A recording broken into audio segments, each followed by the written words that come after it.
देंगे। लोगों को के लिए जो आने वाली परेशानी है वो परेशानियों को नहीं होने देंगे। मैं उसकी इसलिए उनके बयान का स्वागत करता हूँ। लेकिन बिस साहब, अगर वो रोड पे परेशानी ना हो, अगर ट्रैफिक ना हो तो तब कोई दिक्कत नहीं है? नहीं, आप उधर क्यों नहीं करना चाहते? मस्जिद में क्यों नहीं करना चाहते? वहाँ से कोई ना कोई तो आता होगा, इसीलिए तो रोड बनी हुई है। वो रोड बनने का मतलब क्या है? वो मस्जिद के लिए नहीं बनी है। मस्जिद में नमाज अदा करें, हम स्वागत करते हैं, हम किसी धर्म के विरोधी नहीं हैं, लेकिन जिससे लोगों को परेशानी हो और ट्रैफिक को हिंड्रेंस हो तो निश्चित रूप से वो नहीं होना चाहिए, ये मेरा। लेकिन बिस साहब, कहा गया था हिंदू धर्मों में भी नवरात्रि हो चाहे बड़े त्यौहार जब आते हैं तो सड़क पे भंडारा किया जाता है, आयोजन किया, तो वो भी तो ट्रैफिक जाम करता है। वो बीचों बीच नहीं किया जाता है, लेटा नहीं जाता है सड़कों के ऊपर, ना ट्रैफिक को हिंड्रेंस, एक किनारे में करते हैं तो निश्चित रूप से भंडारा लोगों को दिया जाता है, तो उसमें क्या दिक्कत है?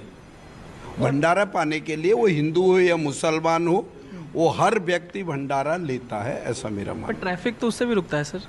ट्रैफिक साइड में लगा हुआ, और भंडारे के अंदर जब भंडारा करेंगे ना, वो सड़क पे नहीं खाना भंडारा बनाते हैं, वो बना के लाते हैं, साइड में टेबल रखी होती व्यवस्थित ढंग से, वो साइड में जिस प्रकार का भंडारा देते हैं, तो उससे मेरे को कोई, यदि उनके माध्यम से भी रोड को बंद करके यदि भंडारा बीचों बीच में कर दिया है तो ये ठीक नहीं है, ऐसा मैं मानता। हेलो मोटो। Motorola, India's leading 5G smartphone brand. और खबरों में आगे बढ़ने से पहले आइए नजर डाल लेते हैं मोटोरोला प्रेजेंट्स हेडलाइंस।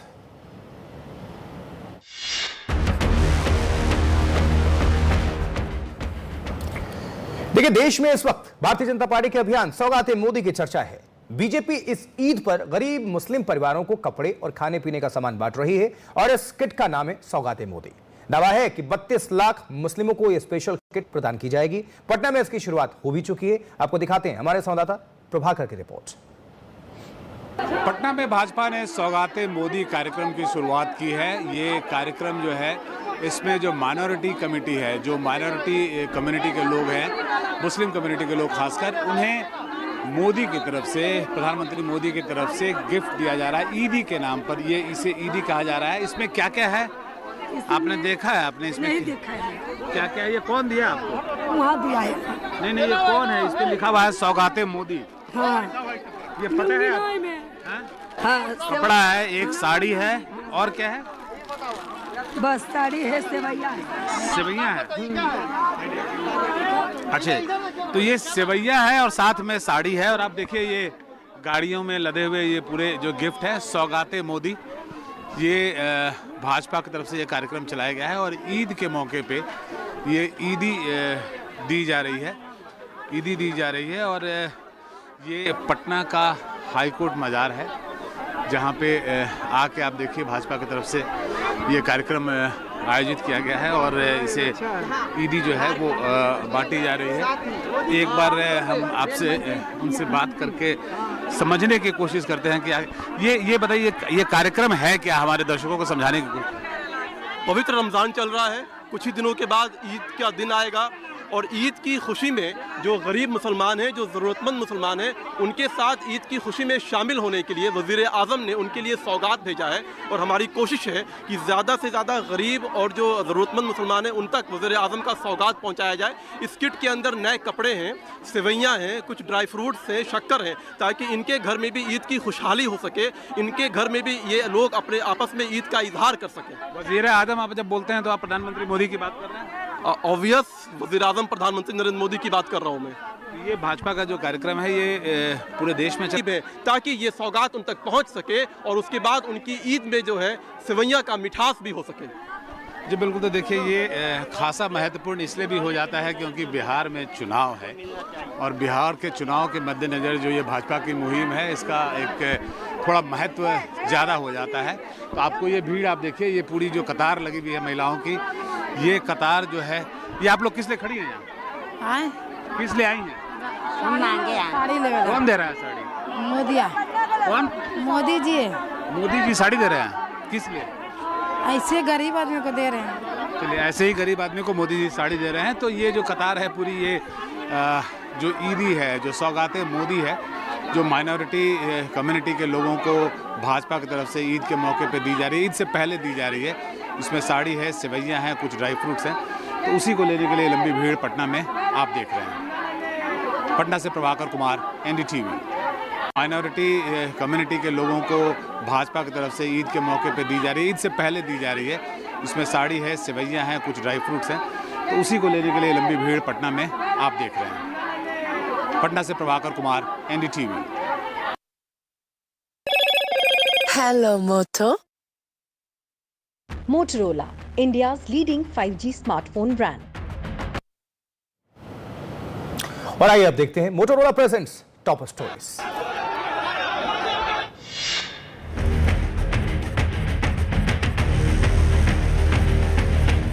भुवनेश्वर में कांग्रेस का प्रदर्शन, 14 विधायकों के निलंबन के खिलाफ सड़कों पर उतरे कांग्रेसी। प्रदर्शनकारियों पर पुलिस ने लाठीचार्ज किया, पानी की बौछार दी।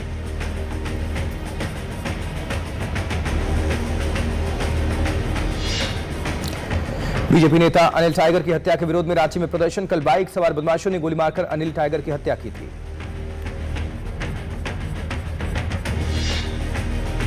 बीजेपी नेता की हत्या के विरोध में बड़ी संख्या में पार्टी के नेता और कार्यकर्ता सड़कों पर उतरे, टायरों में आग लगाई। पुलिस ने कुछ प्रदर्शनकारियों को हिरासत में लिया। इधर दिल्ली में भारतीय जनता पार्टी विधायक करनैल सिंह की सड़क पर नमाज पढ़ने पर रोक लगाने की मांग। करनैल सिंह ने दिल्ली पुलिस कमिश्नर को लिखा पत्र। आगरा में कल घर में हुए हमले के बाद समाजवादी पार्टी सांसद रामजीलाल सुमन ने सुरक्षा की मांग की है। कहा, मैं राणा संगा पर दिए बयान पर कायम हूं, मैंने जो कहा वह ऐतिहासिक तथ्य है। आगरा में समाजवादी पार्टी के सांसद रामजीलाल सुमन के घर तोड़फोड़ मामले में 2 FIR दर्ज। रामजीलाल सुमन के राणा संगा पर दिए बयान को लेकर कल सेना ने उनके घर में तोड़फोड़ की थी। दिल्ली विधानसभा में उठा अवैध मीट की दुकान का मुद्दा। विधायक करनैल सिंह ने कहा, पटरियों पर बिक रहे मीट की दुकानों को बंद कराएं। दिल्ली में छात्रों को मिलेगा CUET और नीट की फ्री कोचिंग। दिल्ली सरकार और फिजिक्स वाला के बीच हुआ MOU। करार के मुताबिक छात्रों को 30 दिनों की फ्री कोचिंग दी जाएगी।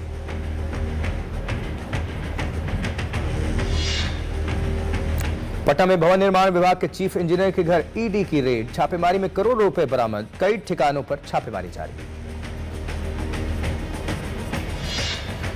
वहीं जम्मू कश्मीर के कठुआ में सुरक्षा बलों और आतंकवादियों के बीच एनकाउंटर जारी। सुरक्षा बलों ने इलाके की घेराबंदी की है। रानिया राव सोना तस्करी मामले में DRI ने साहिल जैन को गिरफ्तार किया। साहिल पर तस्करी के सोने को ठिकाने लगाने का आरोप।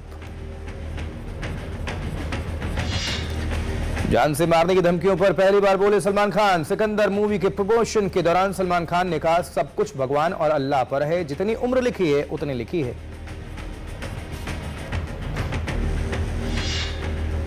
यूपी के हरदोई में चालान कटने पर लाइनमैन ने थाने की बिजली काट दी। हेलमेट न पहनने पर पुलिस ने लाइनमैन का चालान काटा था, जिससे वो नाराज था। यूपी के मुजफ्फरनगर में पुलिस ने मुठभेड़ के बाद रेप के आरोपी को पकड़ा। मुठभेड़ में पैर में गोली लगने से आरोपी शराफत घायल है।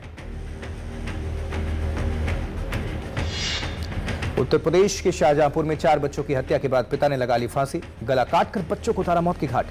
पुलिस टीम जांच में जुटी।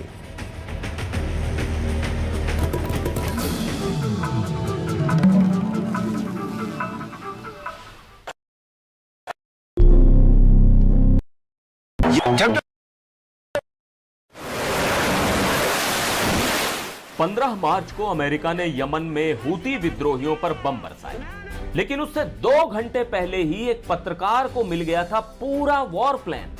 कैसे?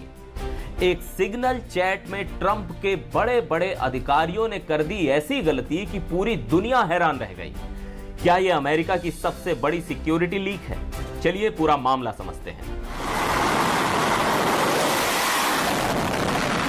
नमस्कार, मैं हूं सिद्धार्थ प्रकाश और आज हम बात करने वाले हैं एक ऐसे स्कैंडल की जिसने अमेरिका की ट्रंप सरकार को हिलाकर रख दिया।